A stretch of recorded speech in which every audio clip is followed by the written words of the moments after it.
1 PM may nag-message na nandito na siya, naghihintay. Ilang hours lumipas, sana di pa siya pagod at nandito at nagsasaya pa rin. Hindi ko lang alam kung meron siya friends, kasi halong-halo ang ating mga nandito na groups. Sino dito ang kasama ang barkada nila? Siguro mga nasa 60%. Sino naman ang kasama ang pamilya? Make some noise.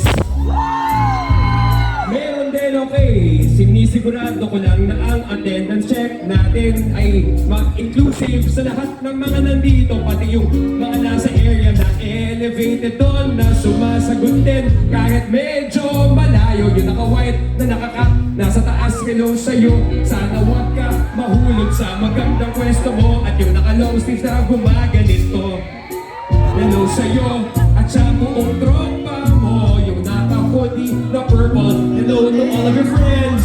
Pati yun ang doon na humabol-habol pa. At by the way, yung nagsaslaman doon banda sa may left side, hello sa inyo. Yung tumatalon na naka-white na meron doon at meron doon at meron din dito. Kanina naka-icon na tayo yung naka-cap, hello sa'yo. Chief, salamat sa pagkanta sa gitna ng tambay, pare. Ito kasi explain ko na agad. Ang difference namin I guess sa ibang banda ay pag tumutugtog kami, pinapanood din namin kayo. Kaya hello sa lahat.